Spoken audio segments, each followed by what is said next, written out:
Welcome back to another episode of the Tan and J-Man Show. I'm co-host Josh, the J-Man Munt, and sitting next to me in a different state, per usual, like every week, Tanner T-Dogley. How you doing, that T-Dog? Doing good, Jay, man. Doing real good. I know we mentioned this last week, but I still can't believe next week will be our 500th episode. That's wild. Yeah, Just $4.99 right crazy. now. Yeah, 500. Just crazy. Trying to think. I bet we've done each. I would say we've done at least 485 of them, 480 of them at least, you and I? Yeah. It might be a safer bet, maybe 475. 75, yeah. But yeah, it's definitely over 450. There's no way. For sure, yeah. Yeah. I mean, if you think about it, even if it's just 450, that's like a full year's worth of shows. Well, I know. I bet you're closer to four. I bet we're closer to 480. Yeah. Because it's once a week. It's Mondays. Even a vacation. Usually, one of our normal vacations, we miss one episode, maybe occasionally two, maybe. Yeah. Hello, can you go see Mama? Okay.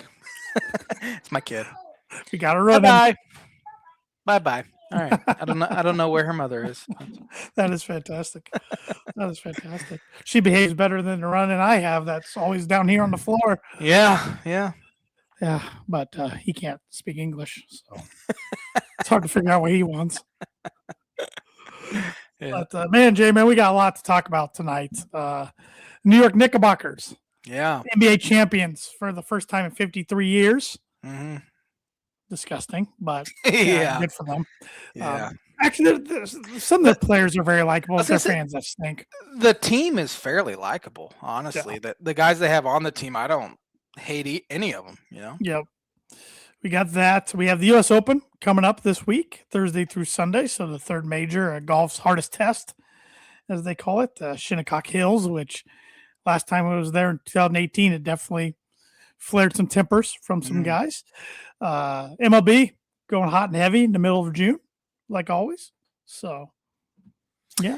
Trying to think if there was any NFL news at all this week. It's usually, if there is NFL news in June, it's usually not very good. I mean, the Broncos had one of their starters in legal trouble. Yeah, I did fun. See that. Yeah. Every offseason's always one. Every year. That's the nature of the NFL, though. It seems like you always get it in the NFL. Somebody gets in trouble. But it's never like a role player. It's always a starter. Yeah. It seems like, but I don't know what's going to happen. Role players are easier to cut. True. So, yeah. Yep. So we'll see what happens there. But no, not a lot of NFL. I know, I think the Broncos minicamp starts tomorrow. Oh, okay. Or whatever they call that, the spring camp, because you can do it later now. Yeah. Than you've done in the past. I think minicamp. Minicamp OTAs. Or is it the mandatory minicamp?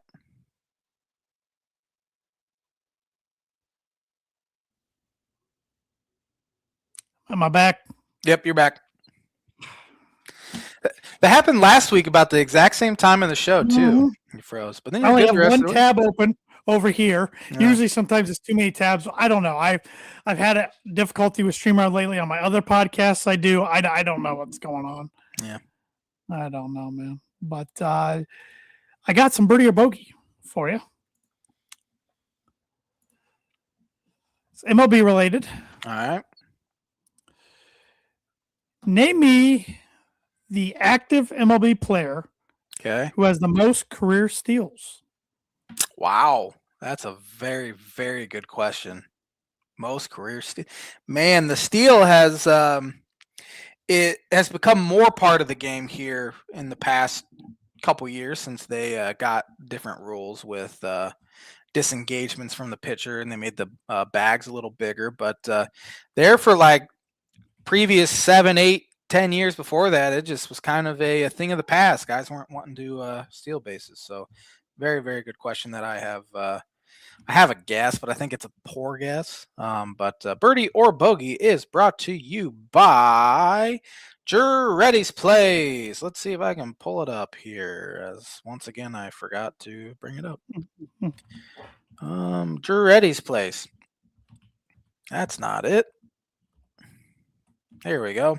Giretti's Place, small town vibes, big time flavors. Giretti's Place serves up fresh breakfast and lunch favorites to keep you coming back for more. Located 703 Main Street in Rochester, Indiana. And let's see what they've had on. Arlington Public House too. Let's see what both places have had going on lately. Checking out their Facebook page.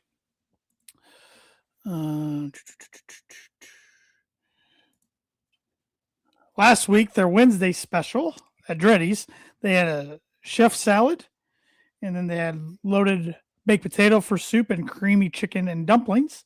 And their appetizers to try: broccoli cheddar bites, chips, and salsa. If you can't decide, you can try 2 of their shareable samplers. Pick any 2 favorites and enjoy them alongside their chips and salsa for the ultimate appetizer experience. You know, if somebody gave me a plate of broccoli, I'd look a lot like Kevin Malone trying to eat broccoli on The Office. Yeah, I'm not a big fan. Not a big fan. But this might be more up your alley. The Arlington Public House, their weekend feature was the barbecued rub pork belly mac and cheese. Sign me up. Smoky seared pork belly served over rich, creamy cheddar mac and cheese. That sounds fantastic. Yeah, the picture looks really good. I'm starving. Really good. Yeah, I'm hungry too. So go check them out. Check out Dreddy's for breakfast and lunch, and Arlington Public House for dinner, and you will not be disappointed no matter what you order to eat or drink. Yeah, we mentioned it at the top of the podcast, but the New York Knicks, NBA champions, they won the series over the San Antonio Spurs 4-1. Yeah. Even though it didn't come easy for them. They had to come from behind, down 29 points in Game 4, and then down 16 points in Game 5. But they found a way to do it both times. Yeah, late in each game as well. I didn't watch Game 4, but Game 5 I watched a good majority of the second half anyway, and it was a 16-point deficit, I think, entering the fourth quarter, or pretty dang close to it. You could just feel it though, for whatever reason. Absolutely could. They cut it to 7 or 8. San Antonio just kept missing some bunnies too. Dylan Harper missed a few layups in that stretch for them. De'Aaron Fox had a horrible series. And his contract should give him an honorary ring. Yeah, his contract's one of the worst in sports now. He's due, I think, over $200 million the next 4 years. It's one of those things, you see it, you've seen it before, where you can have a great career, you can have even a great season, but the lasting memory is going to be that NBA Finals, and who knows if he's going to be able to recover from that, because he's obviously a very, very good player, but it was a very, very poor Finals. And, hindsight's 2020. And it's easy for us to sit here and talk behind microphones and not know exactly what we would have done in the heat of the moment. Right. But Game 4, you got the ball. He's trying to take it in for a layup to get up 3. You're up 1. They're going to have to foul you. Just dribble it out, man. Yeah. They hit your free throws, and you probably win that game. And the whole series, we're probably still talking about the series going on. Well, we are still talking about the series. We are still talking about the series going on, but we'll probably have we might be sitting here talking about the Spurs up 3-2.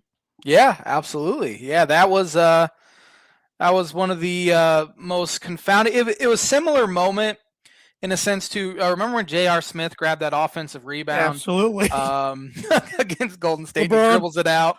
Yeah, and when it was a tie game. And instead of just going back up with it, he thought they were up 1, and he dribbled it out, and it ends up going to overtime. Now, obviously, Cavs ended up winning that series anyway.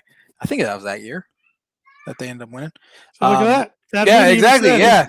Game 4 in, J.R. Smith has lost. And that's all you think about J.R. Smith for. Pretty good career, but that's what you remember him. Yeah. And that's, I think, De'Aaron Fox, unless he can kind of turn it around here. I don't know. I mean, I assume he's going to be back with the Spurs, but I wouldn't be surprised if they try to unload him, especially with how Dylan Harper played towards the end of the year and into the playoffs. He looked fantastic. Looked like one of their best guards there. But, good. I mean, good for the Knicks. Can't stand their fans, but honestly, the Knicks team, they're fairly likable. I like Jalen Brunson.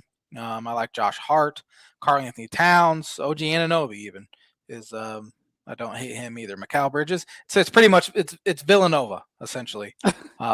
Those guys have won a lot of games together in college, and then obviously now the NBA. But yeah, 1973 last time Yeah. the Knicks won. It's hard to believe for a New York franchise, although besides the Yankees, the New York franchises haven't done a whole lot. I guess the Giants had a couple good years there. In the Yankees, you got to go back to 09 for Yeah. a championship. They had a Yeah. World Series appearance 2 years ago, but Mets went to the World Series in 2015, but they haven't won one since I think 80. I think it was 86. 86. The last Mets one. Jets haven't won one since the 60s. Rangers was 94 for hockey. Nets have never won one. They got an ABA one, but not an NBA one. Yeah, not one that matters. I saw a tweet. It was like, maybe you even sent it. I don't remember. But it's like, man, the Nets should just move back to New Jersey because you're not going to have any fans now. No. And that was their goal, is because they kind of moved into Brooklyn when the Knicks were pretty bad. Now no one even cares about the Nets. Well, remember when we went to New York City, you and I, in 2010? I don't think the Nets had moved yet, but the move was announced. Yeah, and there was a lot of advertising for the Nets coming. Right. I remember I had it on my my digital camera back in the day. It was a billboard, the blueprint with Jay-Z, because he was owner of the Nets. Right across from MSG. Owner too, right? Yeah, they were both on it, if I remember correctly. Yep, right across from Madison Square Garden. Yep. And now no one even cares about the Nets. Nope. They're very forgettable. Yeah. But I'm glad we're talking about this because it kind of leads me into a question. I heard Bill Simmons talking about it with another guy on his podcast or his show, whatever it was today. Who's the lovable loser now of the NBA? That's a good question. You don't think of iconic franchises being lovable losers because the Celtics have won a ton, Lakers have won a ton. The Bulls, I mean, it's been a long time for the Bulls, but still they've won 6. I'm talking about a team with like quite a drought. Yeah, exactly. I'm trying to think Phoenix. of one. Why are they the lovable losers though? Just because they're there quite often or in the mix and they can't get over the hump. Like, okay, maybe that was bad wording on my part. Maybe not lovable losers, but like, who's the next franchise that we're looking at as the best franchise that in the NBA that's a drought? Suns, maybe the Timberwolves. I mean, the Pacers and Nets, he wasn't counting because they have ABA titles. The 76ers have been a long time. Yeah. Blazers have been a long time. Definitely. And both teams have had success. So I would venture to say those two. Grizzlies don't have enough success or the long-term existence yet. Houston hasn't won one. I guess they won one in the 90s, didn't they? When Jordan took off. Beat the Knicks. Yeah. They won 2. Beat the Knicks and beat the Magic. They won back-to-back. They were very lucky Jordan decided to play baseball. But, yeah. So, I don't know. Jazz, but they haven't really been in championship contention since not in a while. Late 1990s, really. I think D-Will led them to a Western Conference final. Did he? I think, but they obviously lost. Clippers had that good run there, but they couldn't get over the hump. That was about the only good run they had in a long time. Yeah. I think kind of in my mind anyway, Philadelphia kind of takes that a little bit as far as long drought, kind of an iconic franchise. Yeah. Where obviously the Knicks are maybe the team you think about. Celtics, Lakers, Knicks. Those are the three you think about in the NBA. Yeah. It is a long time. I mean, it'd been a long time since they'd been there, almost 30 years. So they'd even been there. Let alone won it. Thad says for Tanner, there's good news. The last Yankees win was 2009. I was an Indiana resident. Since we're coming back this year, you'll probably win. Not as long as Aaron Boone's control things won't happen. So, yeah. But, I actually watched more of the NBA Finals than I thought I would, to be honest. The only time I watched was the second half of Game 5. That's all I needed, honestly. Mm-hmm. My opinion. But you know what fan base on a national scale or global scale, you know what a fan base is thinking. That's me, thinking it could be us next is the Dallas Cowboys. Now that the Knicks, the team that ESPN covers exhaustingly, they win it. Now the Cowboys are thinking, okay, their fans are thinking, we're up next. We're they're the team that everybody talks about on the media, and so I've seen some of their fans like, oh, we have hope now, type of thing. Yeah. Yeah. Cowboys and Knicks pretty much the exact same, and I hope to God the Cowboys don't win the Super Bowl this year. Well, and I think I posed this question. I saw the tweet to our group yesterday. It was like, okay, now what? Who's going to be the next one in all of sports to end the drought? Right away, a lot of Notre Dame football fans in the comments because it's been since '88. Yeah. They've made it multiple times, but it's been since '88. So they're set up to win it. I think they'll probably. Their schedule's pretty easy this year. Schedule's easy. They just got to win in the playoffs. They can't blow a game early like they've been doing. But no, Notre Dame's probably a team that or a fan base that I understand would be one of those. Yeah. I mean, Notre Dame fans are going to say that. Cowboys fans are going to say that.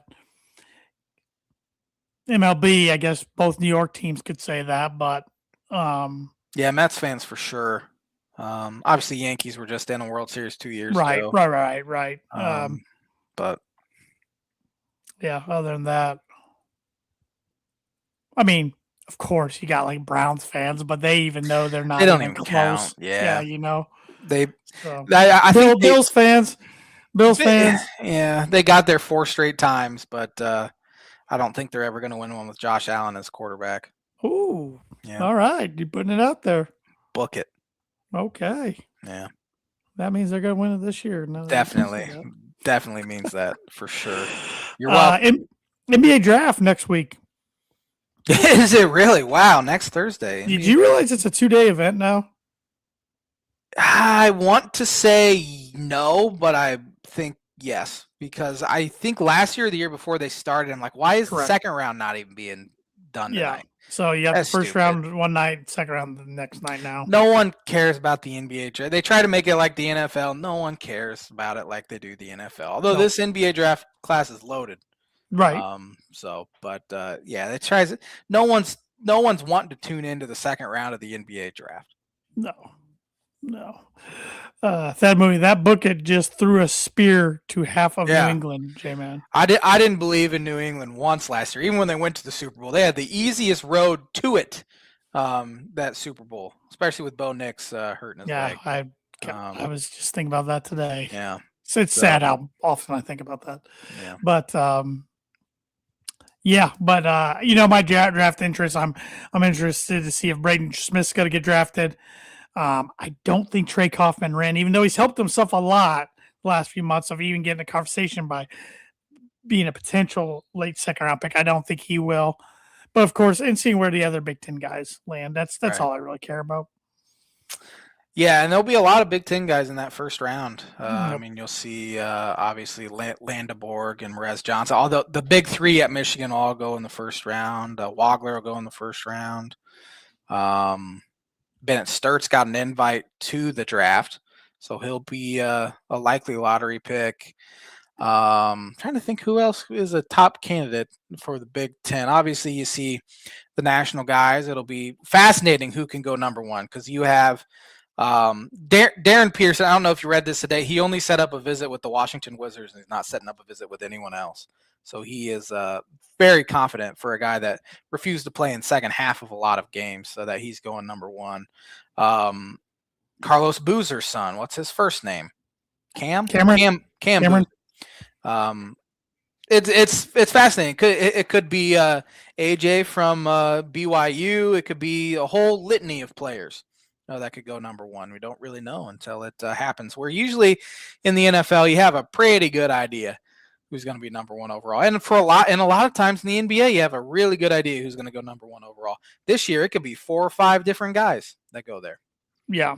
Which is, like you said, that means it's a stacked draft, and that's great for other teams. That was one thing I heard Knicks fans whining, not whining, in the rejoice, going back on like the Ewing finger roll and this and that, and the draft where Zion went 1 and Gosh, I don't even remember who went 2, and they end up with Oh, RJ Barrett RJ 3. Barrett, yeah. But who went 2 that draft? Zion went 1, RJ Barrett 3. Yeah. Ja Morant went 2. Oh. Steph Curry went 7th overall when they had the 8th pick. Just Yeah. things like that. So, which you do that when you finally get It over the hump. happens. You think about a lot Yeah. of trials and tribulations and breaks you didn't get, but yeah, where I was trying to go with that is I think anybody in the top 5, any team with the top 5 picks, got to be in good shape this year. Absolutely. I'll obviously be tuning in just to see where Walker goes. Yeah, this would be 4 for Illinois hadn't had a guy drafted since Myers Leonard until Ayo Dosunmu went in the second round. That was 2012, and now they will have 4 first-round picks over the last 3 seasons. So, they've turned it around significantly, and my interest in the NBA draft has peaked for sure. Well, it's nice just to have some guys in the league that you like to box score check once in a while. Exactly, and then that's pretty much all I do in the NBA anymore. Because for years, there was a stretch where there was only one guy in the league, and that was Myers Leonard. But then there was a stretch where the only guy in the league was Brandon Paul, and he played 64 games or something like that in the NBA, and that was it for Illinois guys. That was pretty pathetic. Yeah, Purdue's had a pretty good run with at least somebody in the league since about the mid 2010s. Yeah. But before that, there was a stretch after Carl Landry. Robbie Hummel needs after there was about 4. There was a 5-year stretch there.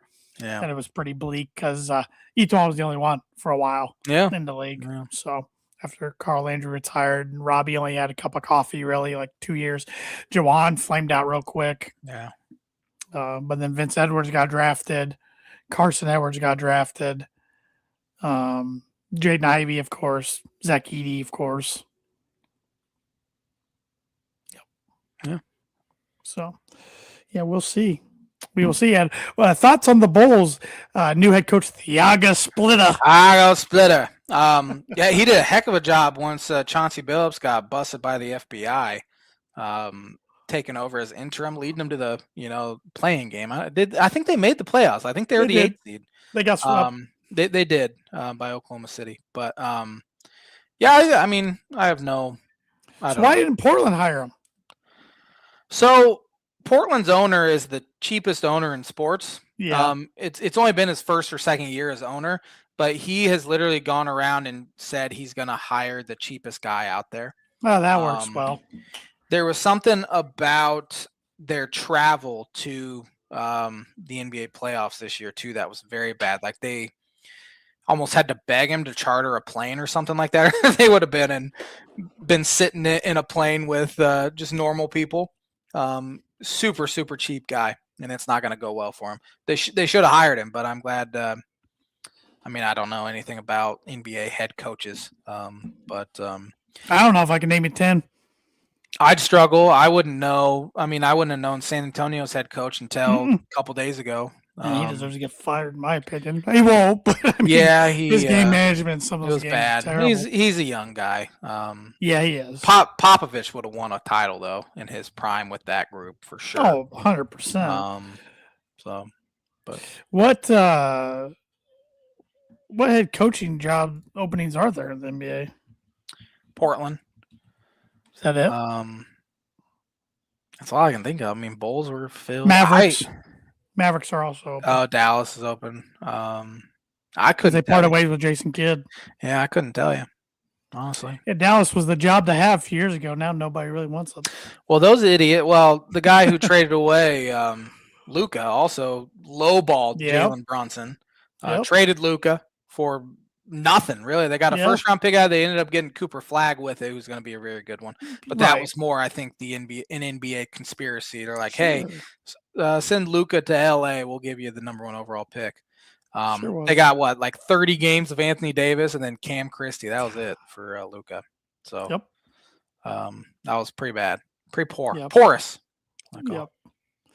Like, if you were out there you were an NBA qualified coach and you could have any job in NBA you wanted, would you go for more the prestigious job or the win now job? I'd go to the job with the most job security. So a rebuild, in a sense. It might be difficult for a few years, but I mean, there was talk. Mike Brown had been with the Knicks 1 year, and there were talks when they were down whatever it was in whatever round. I don't even remember. They were down 2-1 or something like that. Like if he loses this series, he's fired. Here he is, an NBA champion now. Yep. It's crazy. He got the raw deal in Cleveland. He did when he was there. Sure. He kind of got a raw deal, and even in Sacramento, they fired him midseason. Oh my gosh, I forgot he was. He led him to the playoffs for the first time in 15, 20 years almost. Yeah, nobody's done anything with that job except Arback. Exactly. Who just passed away a couple weeks ago. Yes, he did. So not Auerbach. Why is his name escaping me? You know what I'm thinking of. And his son's the Rick Adelman. Adelman. I knew it started with an A though. Red Auerbach's been dead for a long time. If he's coaching, we got problems. Rick Adelman. I'm like, I went with it because it sounded all right. Like, well, no. Thank you. No. Yeah. I hate when I do that too. Like I know the letter and I just say something in confidence and I keep rolling. You said it so confidently that I didn't even catch it until it wasn't Auerbach, was it? Yeah, I know his son's not loved out there in Denver right now. No. It'll be a fascinating offseason. I think Denver is a fascinating team because I don't think they can compete with Oklahoma City or San Antonio anymore. I think they'll be very, very good, but they're kind of getting older, and it'll be interesting to see what they do to try to build around Jokic, because I don't know if it's time to like maybe cut ties with Jamal Murray and try something different there, or Aaron Gordon. It sounds like Gordon might be the one that could be leaving, but they have the 5th best odds, but the other 4 are like so far ahead of them. Yeah. You don't even really think about it. So I think their window's really close to closing. Yeah, running it back with this group, you can do it for a year maybe, but you might 48-34, 50-32. Well, it'll be about the same seed you were this year. Exactly. Yep. Your wife, Megan Month on Facebook. Sorry for the tiny human. It was pajama day, and yes, that was her Easter basket she was carrying. Yeah, she made no need to apologize. A couple different appearances. No need to apologize today, at all. So, but she's in a good mood tonight, which is always good. You never know with the 2.5-year-old. Any other thoughts around the NBA? My blind rank is NBA related this perfect. week. Jalen Brunson won MVP, well deserved after his 45-point game. He was one of just a handful of point guards to ever win the NBA Finals MVP, believe it or not. So I have 5 Finals MVPs that were point guards on this list. So you rank them, starting with Tony Parker. TP, man from France.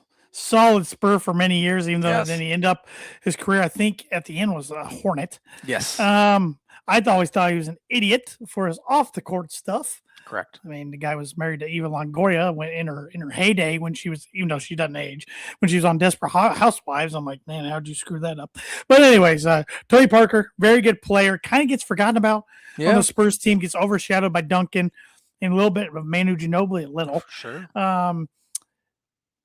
Put him at 3. Okay. Cop out 3. Isaiah Thomas. Can't stand him for many reasons. Yeah. Of course, he played in Indiana, but that was before I was born. Even the Pistons, I don't remember him playing at all, even as a Piston. Yeah. But I remember him as the Pacers coach. I remember him as the Knicks coach and GM. I remember he was bad. He was a bad exec. Yeah, he was awful at everything. He was FIU's coach, Florida International. Forgot about that. I just think he's a jerk, but he's a better player than Tony Parker. So I can't think of other point guards. I'm putting him at 1. All right. Jerry West. The logo. Didn't think about that one as a point guard. Pretty darn good player. I'll put him at 2. I mean, he's the logo. Yeah. Chauncey Billups. I'm good with him at 4 or 5. I'm glad I put a good player. But I don't think he's as good as people remember him for, just No. because this helps his case, the Finals MVP on that team. But that team was just a good team. They didn't have any standout guys. No. Ben Wallace, Rip Hamilton, Rasheed Wallace, Tayshaun Chauncey. Prince. Man, that was a Tayshaun good team, though. Prince. Oh, yeah. Very. I mean, they fit perfectly. Yeah. I'll put him at 5. I think you're going to hate putting Tony Parker at 3. Magic Johnson. Oh, yeah. Yeah. Yep. Yep. Man, I always forget he was 6'8" who played point guard. Yeah, I got to put him at 4. But a re-rank, we're putting Magic 1, Isaiah 2, Jerry West 3, Tony Parker 4, Chauncey Billups 5. That's fair. Maybe I might flop or switch Thomas and West, but other than that, Yeah, I agree. Yeah, man. Yeah, I screwed that up pretty bad. But that's my own fault. I couldn't think of point guards in my head. Yeah. I wasn't even thinking about the 6'8" guy. Well, I mean, I wanted to put more the older generation on there because like Steph Curry was on there and he would have been way up there and stuff like that. It's so hard too because sometimes I consider those guys shooting guards. Yeah, even though they're technically apart. Yeah, Steph's not a true 1 at all. He's definitely a 2. My head goes right to Iverson. I'm like, he didn't win one. He lost. Yeah. I go to a lot of point guards that lost. Jason Kidd. Steve Nash never got there, did he? I don't think he did, no. My gosh, that's incredible. Yeah. Gary Payton got there with the Lakers, but they lost. He got there with the Sonics. My Sonics. Did he? Lost to Jordan in 96. Couldn't tell you that. Before they went, that was Jordan's first championship back after baseball. Oh, okay. They beat the Sonics, then they went back-to-back against the Jazz. Yes. So, I remember the Jazz. Yep. So, but good blind rankings. I like that one. That was a good one. The blind ranking segment is brought to you by this week, like it is every week in 2026, by Proforma Print 2 Promo Group. If you're looking for a trustworthy, dependable resource for next trade show, company picnic, or a sales meeting in 2026 or in 2027, since we are literally at the halfway point, 2026 today, because we're halfway through the halfway point month. Yeah, we're exactly halfway through the year, huh? Yeah. So they have over 50 years combined experience in promotional products and commercial print, and they strive for fast and efficient response to all your print needs. So you need to look no further. Let them be your one-source print and promotional company today by giving Barbara Van Weisberg a call, 574-210-3815. Yeah, I didn't word that correctly, but we are halfway through June, which June is the 6th month out of 12. So we got to be like halfway through the year, right? Gotta be, unless it's the end of June is the halfway. Yeah, it'd be end of June is halfway, because halfway through a month doesn't make sense to be the halfway point. But after June, when July's the 7th month. I know, but hold on: January, February, March, April, May, June, 6. July, August, September, October, November, December, 6. Yeah. So it'd be June, July, June 30th, July 1 would be about halfway. All right. Yeah, I'm glad we talked this out. I feel better. Me too. I feel worse about myself, but I feel better overall. Yeah. I just got educated. So yeah. Speaking of, do you want to be educated? Do you want to always. Do you want to educate me? Yes. Let me pull it up. Yep. we both need it. Clearly. Very clearly. Let's see here. Sport events on this day on June 15th, which is not the halfway point through the year. A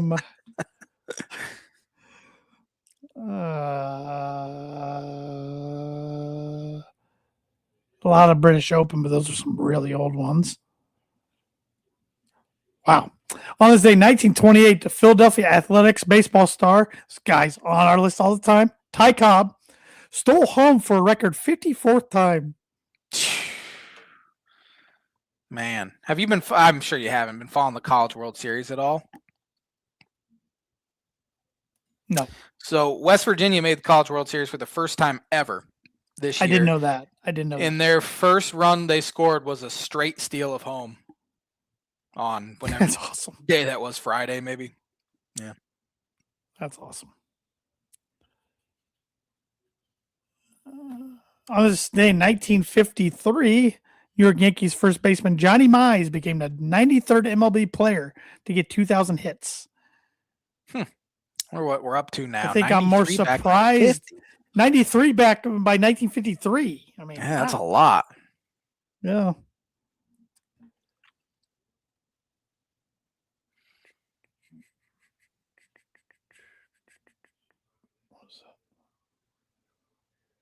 Not gonna try to pronounce that guy's name. It was a horse racing. Well, Man,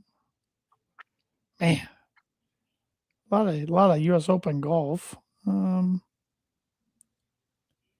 right, I'll give you a golf one. On this day, 1980, who won the U.S. Open? I'm just gonna go with Jack. That's about the Jack only guy. Nicklaus Yeah. set a new tournament scoring record of 272, which was 800 then, to win his Dang. fourth Open title. U.S. Open, they like them right around even, right? Usually they try. Yeah. Yeah. On this day, 1983, the Cardinals traded Keith Hernandez to the Mets for Neil Allen and Rick Onbay. Legendary Seinfeld actor. Mm-hmm. He was in a episode of Everybody Loves Raymond too. That's right. Mini just for men commercials. On this day, 1986, who won the U.S. Open? I'm gonna go with Gary Player. And I bring this up because it was in Shinnecock Hills, where this year's is. Raymond Floyd won his fourth and final major.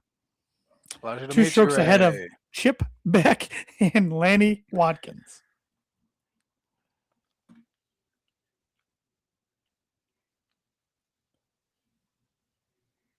On this day, 1994, the New York Giants cut Super Bowl MVP quarterback Phil Simms after 15 years of service with the team. Who took over? 94. Couldn't tell you. No idea. We were 2. The first Giants quarterback I remember was Kerry Collins in the early 2000s. I was gonna say it probably wasn't him then, was it? No, he was a Panther. 94. I'm gonna have to go look it up. Yep. On this day, 1997, who won the U.S. Open? Probably not Tiger yet, was it? Wasn't Tiger. Even though he won the Masters that year, but he did not win the U.S. Open. Should I know this guy? You've heard of him. He's a Hall of Famer. Ernie Els. Ernie Els. Won his man. second Open title. The second of his 4 major championships, 1 stroke ahead of runner-up Colin Montgomery. Pulled that out of nowhere. On this day in 2001, who won the NBA Finals?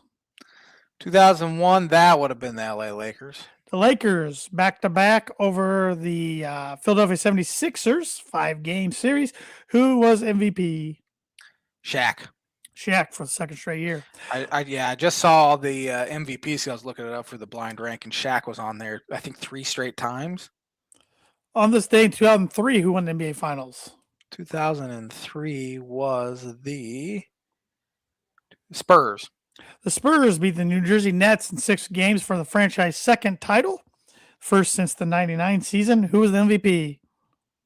Timmy Duncan. Also on this day in 2003, who won the U.S. Open for golf? 2003. That was Tiger. It was not Tiger. Oh, it was Jim Furyk. Won his only major title. Who won the NBA Finals on this day in 2004? That was Pistons. Nope. Pistons were 05, right? Or was Pistons 04? Pistons was 04. Beat the Lakers in 5 games. Spurs were 05. To complete one of the greatest upsets in NBA history. MVP, we said earlier, Chauncey Billups. Spurs were 05. I mean, the Lakers were going for a 4-peat. Pretty good. They were in 04. No, they weren't. The Spurs won in 03. We just said that.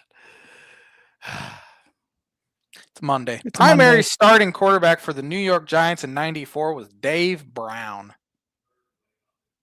Who started? Generic name. It really is. He's like the name they give you when you start making a player on MLB show or something. Yep. Dave Brown.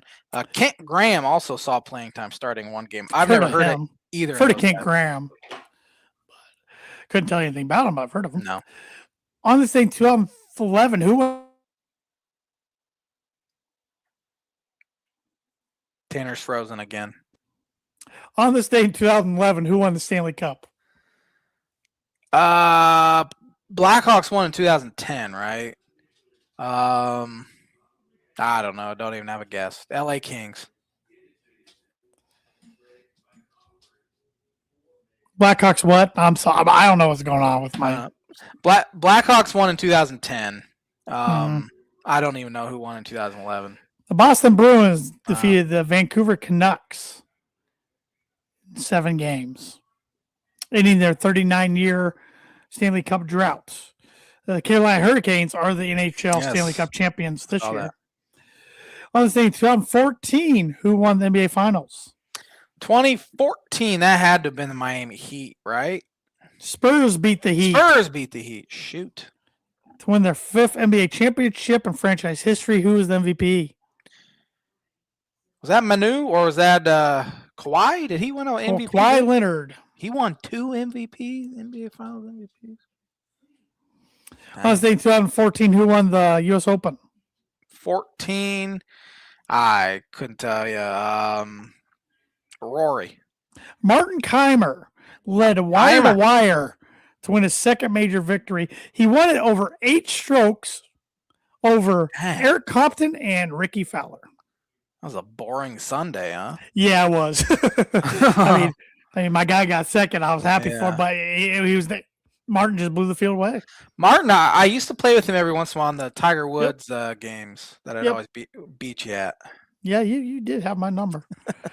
On this day, 2015, who won the Stanley Cup? 15, that would be the LA Kings. That would be the Chicago Blackhawks. Defeated the Tampa Bay Lightning 4-2 for their 6th championship.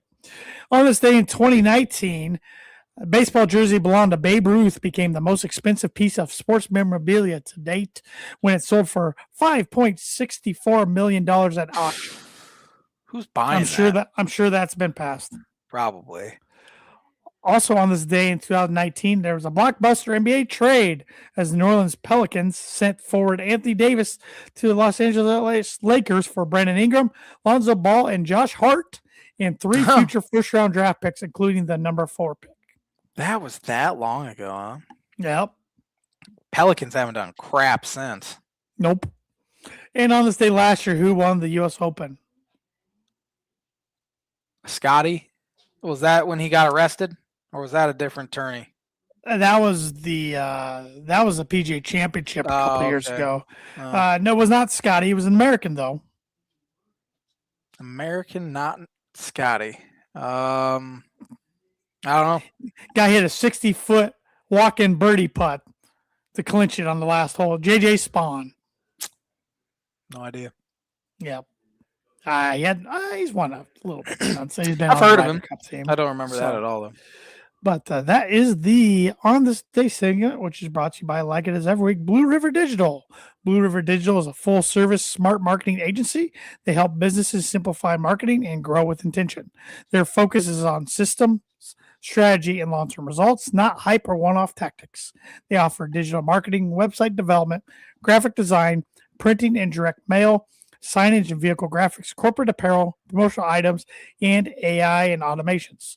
They work with small, medium, and large businesses spanning across the United States with a strong presence in Northern Indiana.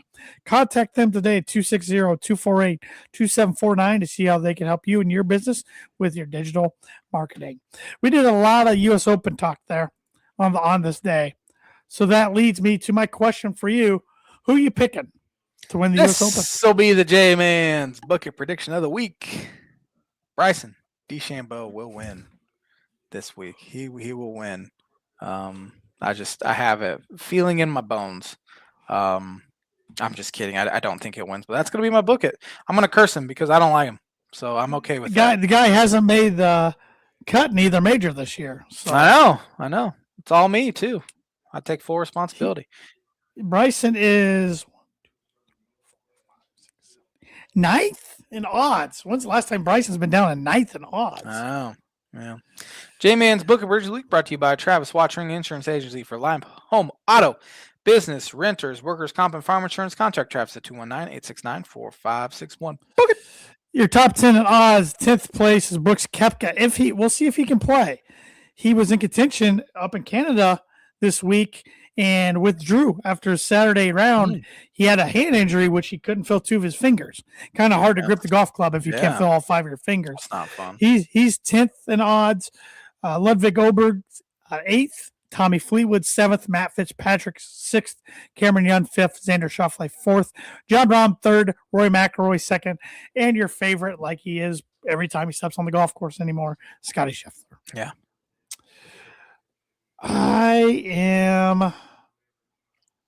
Who do I want? I don't want any of those guys. Let's see here. Let me go a little down the list a little bit. I so wish Ricky Fowler would do it so I could talk about him winning a major title on our 500th episode, but he's not going to. I mean, he's missed his last 2 cuts he's played. Man.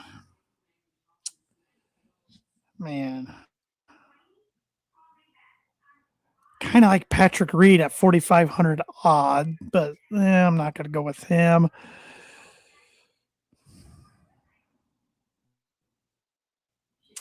Let's go with Chris Gotterup. I've literally never heard of him.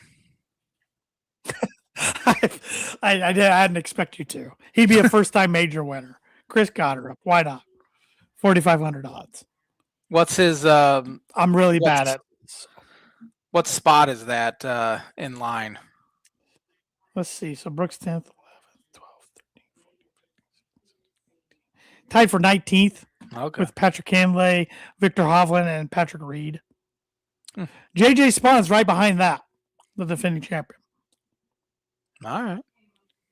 Ricky's not even on this list, which lists probably top 60.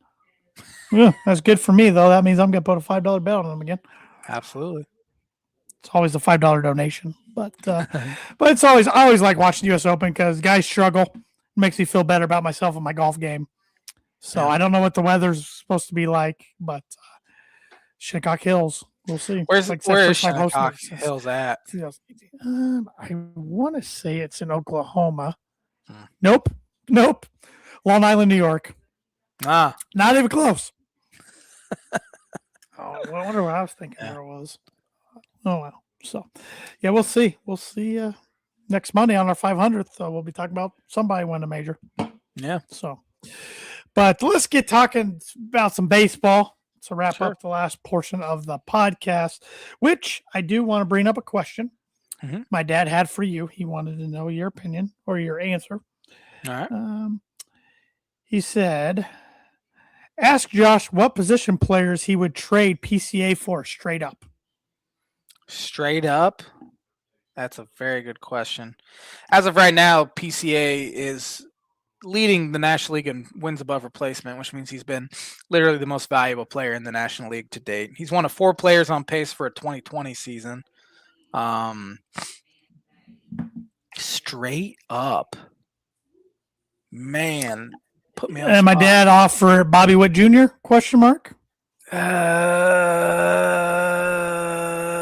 Maybe.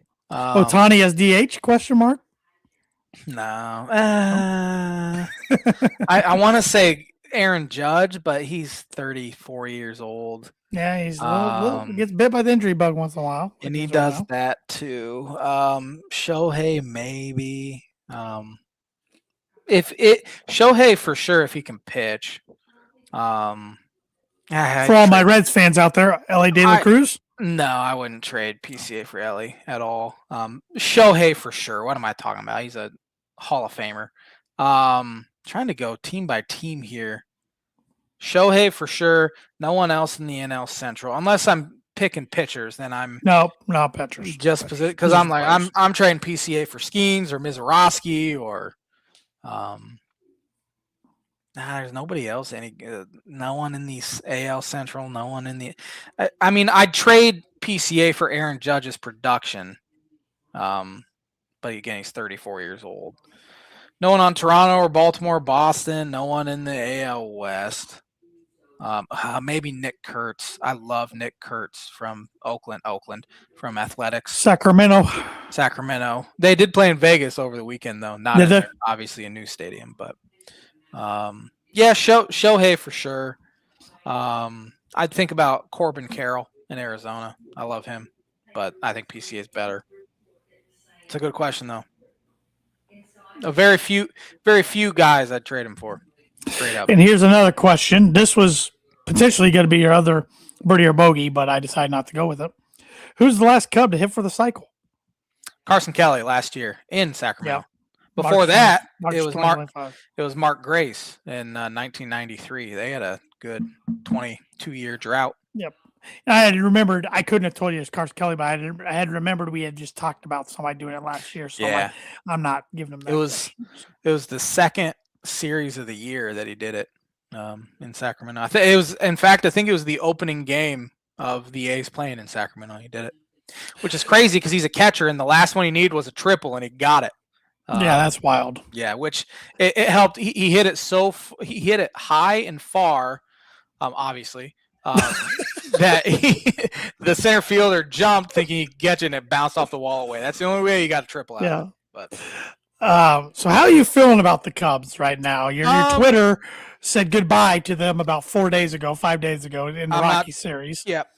Goodbye. No, it was a mediocre week. They're losing 2 out of 3 to that Rockies team is pathetic, especially who they're starting a series with tonight again. Starting a series with tonight, you have to sweep. You have to sweep. Have to. There's no excuse not to sweep at home. You need to get back winning games. It looked like they started to turn a corner with the offense over the weekend, where they did win 3 of 3 straight games, and they won their first series since the turn of the 20th century. Then they just laid an egg yesterday, which a lot of it had to do with Logan Webb. I mean, Logan Webb's been one of the most consistently great starters in the league for the past 4 or 5 years. But their at-bats just weren't overly competitive yesterday. But they did show some good stuff Thursday, Friday, Saturday. PCA has been awesome. As I said, he's one of just 4 guys on pace for a 2020 season. There's not a single player on pace for a 30 homer, 30 steal season, which we had 7 guys get there last year, but not a single one. Pitching still stinks. Colin Ray's bad. They did get a good start from Imanaga last week, as well as Edward Cabrera. Ben Brown was good again. Javi Assad filling in Matt Boyd's spot until he's ready. But it's just they have to sweep this week. There's no excuse if they lose 2 or 3, it's over for sure. I already said goodbye, and I just don't think their pitching's good enough to really get back into it. Although they are tied for the final wild card. I was gonna say they're right there in the wild card. Winning 20 of 23 earlier in the year helps significantly. It gives you a little bit of leeway, but they've gotten rid of all of that leeway, and now it's time to start winning games again. But we'll see how it goes. I'm not feeling worse than I was this time last week, but wouldn't say I'm feeling that much better. Again, they have. Well, last week you said they had to go 4-2, 5-1, 4-2 at the very minimum. 5-1 would be acceptable, but they get blown out game 1. Okay, that happens. Game 2 in Colorado is the one that gets you because you're facing Michael Lorenzen in his 8 ERA. You score 1 run off him, and then they blow a lead in the 8th inning, and then they end up tying it in the 9th, and then giving up a run, a walk off. That's the game that really stands out because you can handle winning 2 or 3 against anyone really, but to lose 2 or 3 in the way they did is just bad. And then they bounce back a little bit, as I said, against San Francisco, winning their first series and feels like years, although it was just last month. But now's the time. Your schedule gets difficult really after this week. That's why you have to sweep Colorado, have to take 2 or 3 from Toronto at home, and then I think they have to go 2 New York Mets and then 2 Milwaukee. Then they get the Cardinals, and just gotta start stacking series still. Not even halfway through, not even really all that close to halfway through the season. So figure it the F out, please. There you go. Yeah. Fire there you go. Too, while you're at it. The other team across the city of Chicago, they're playing their some fan good base. Baseball. Yeah. Pretty excited still. They should be pretty excited. They won, I think, 4 or 5 this week against They the beat some good teams. 2 best teams in the National League. Yeah, the Braves and the Dodgers. I was texting with a White Sox fan today that he sent me a screenshot of what I said earlier in the season. Maybe it was earlier in the season, or maybe it was in the off season. I can't remember. But he sent me a screenshot. Let's see what I said here. Keeping receipts, huh? He is, clearly. I said it was pretty funny what I said, honestly. I said, we'll be long dead before the White Sox sniff the postseason again. And he goes, unless we're dead before October, this looks like a bad take after this. Oh, boy. He's set himself up for disappointment. Exactly. I said, I stand by it because I do. Although I did say, I think they'll stay in contention just due to the fact that the AL Central is bad. But I said, let's revisit in August. But then we got talking about the MLB draft and all of that. Oh, boy. Don't want to bore you with that, but yeah, he's keeping receipts. People like to keep receipts on me because I say a lot of dumb stuff. Well, you and me both. That's why we've been doing this for 10 years. Yeah. We got a lot of cold takes out there over 10 years. Oh, yeah. Plenty more to come, too. Oh, yes. But anything else surprising you right now in baseball? I know, like you said, we're not there. But. Surprising-wise, team-wise, I wouldn't say there's any surprise. Are the Pirates surprising you at all?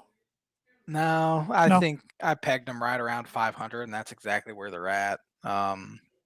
Again, I'm never picking the Brewers not to win the NL Central again because this team on paper should not be, but they get Jacob Mizorowski's turned into maybe the best starter in the National League. Then you add Kyle Harrison, who stunk with the Giants and then with the Red Sox, and now he's with the Brewers, and he's one of the best lefties in the league. It's just what they do. It's annoying. I would say Cardinals are a surprise so far, 38-31. They're in a playoff spot right now. Don't know how sustainable that is. But again, that keeps catching up with me, obviously, that I'm saying that stuff.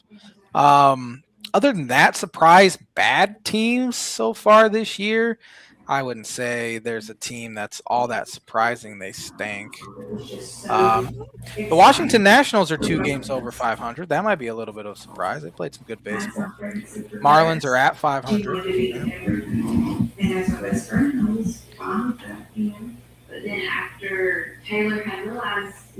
I can hear. I think your wife talking on the phone, maybe. No, it's the TV downstairs. She's watching because somebody came up and he wanted out. Then he wanted in. Then he wanted out. Now he threw his way into the door, and I don't feel like going to close it anymore. Now he's laying down. It sounded like she was talking on the phone because I heard. It's just the volume's cranked up to about 40. I heard somebody say Tanner in there, so it's been quite the show tonight. It has been. But no, I can't hear that. Oh, I can maybe unless you got supersonic hearing, I can hear the TV, but maybe.